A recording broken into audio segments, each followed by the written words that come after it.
Beed citizen live update. Beed जिल्ह्यातील soybean हमीभाव खरेदी केंद्रे बंद झाल्याने 23,000 शेतकऱ्यांचे सोयाबीन खरेदी विना घरात पडून असून शेतकऱ्यांना खुल्या बाजारात सोयाबीन विकावे लागून प्रति क्विंटल 1,000 रुपये आर्थिक नुकसान टाळण्यासाठी हमीभाव खरेदी केंद्रांना महिनाभर मुदत वाढ देण्यात यावी या प्रमुख मागणीसाठी सामाजिक कार्यकर्ते तथा मुख्य प्रचार प्रमुख बीड जिल्हा माहिती अधिकार कार्यकर्ता महासंघ महाराष्ट्र राज्य डॉक्टर गणेश ढवळे लिंबा गणेशकर यांच्या नेतृत्वाखाली आज दिनांक 10 सोमवार रोजी जिल्हाधिकारी कार्यालयासमोर सोयाबीन हमीभाव खरेदी केंद्रांना मुदत वाढ द्यावी घोषणाबाजी करत सोयाबीन उधळून सरकारच्या शेतकरी विरोधी धोरणाबद्दल तीव्र संताप व्यक्त केला।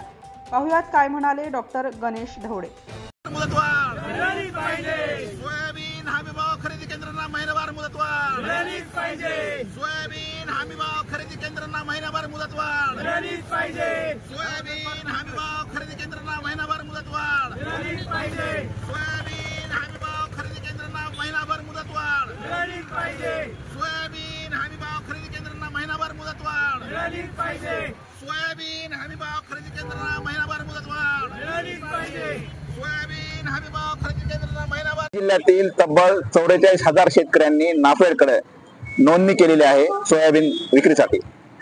6 फेब्रुवारी रोजी बीड जिल्ह्यातले सोयाबीन हमीभाव खरेदी केंद्र बंद झालेले आहेत आणि आतापर्यंत केवळ 20,000 शेतकऱ्यांची खरेदी झालेली आहे आणि तब्बल निम्म्यापेक्षा जास्त 23,000 शेतकरी हे सोयाबीन विक्रीपासून वंचित राहिले आहेत। त्यांचं सोयाबीन शेत घरात पडू नये यामुळे शेतकऱ्यांना खुल्या भावानं विक्री करावी लागते। खुल्या भावानं विक्री करताना सध्या जो हमी भाव आहे 4,800 खुल्या भावामध्ये विक्री करताना 3,500 पासून 3,800 पर्यंत विक्री करावी लागते। त्यामुळे शेतकऱ्याला प्रत्येक क्विंटल पाठीमागे 1,000 रुपये आर्थिक नुकसान आहे। त्यामुळे आमची अशी मागणी आहे की शासनानं अजून एक महिनाभर सोयाबीन हमीभाव केंद्रांना खरेदी केंद्रांना मुदतवाढ देण्यात यावी ज्यामुळे शेतकऱ्यांचं नुकसान होणार नाही। दुसरी गोष्ट म्हणजे जेव्हा केंद्रीय अर्थमंत्री निर्मला सीतारामन म्हणतात की विकासाचं पहिलं इंजिन हे शेती आहे, त्यानंतर उपमुख्यमंत्री असं म्हणतात की आर्टिफिशियल इंटेलिजन्स, कृषी मंत्री म्हणतात की ड्रोनच्या सहाय्याने शेती करायला पाहिजे। म्हणजे एकीकडे मोठ्या प्रमाणावर हे धोरण राबवत असताना प्रत्यक्षात मात्र शासन दुटप्पी धोरण करतंय, शेतकरी विरुद्ध राबवत आहे। याचा निषेध करण्यासाठी आज आम्ही जिल्हाधिकारी कार्यालयासमोर सोयाबीन उधळून शासनाचा निषेध केलेला आहे आणि आमची प्रमुख मागणी आहे की सोयाबीन हमीभाव खरेदी केंद्र अजून एक महिनाभर यांना मुदतवाढ देण्यात यावी ही आमची प्रमुख मागणी आहे।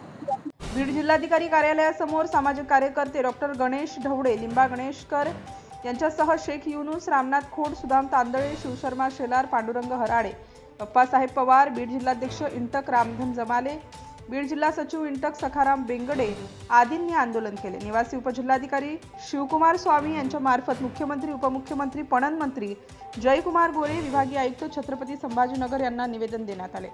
बीड जिल्ह्यातील सोयाबीन उत्पादक शेतकऱ्यांपैकी 44,744 शेतकऱ्यांनी नाफेडकडे सोयाबीन खरेदीसाठी 1 ऑक्टोबर ते 15 सप्टेंबर पर्यंत ऑनलाईन अर्ज केले होते।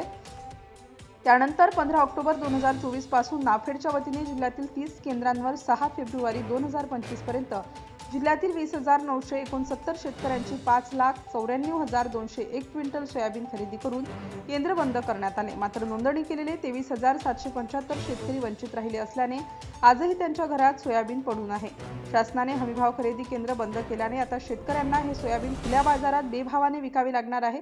त्यामुळे शासनाने हमीभाव खरेदी केंद्रांना महिनाभर मुदतवाढ द्यावी अशी मागणी करण्यात आली आहे। Subscribe now and press the bell icon. Never miss an update.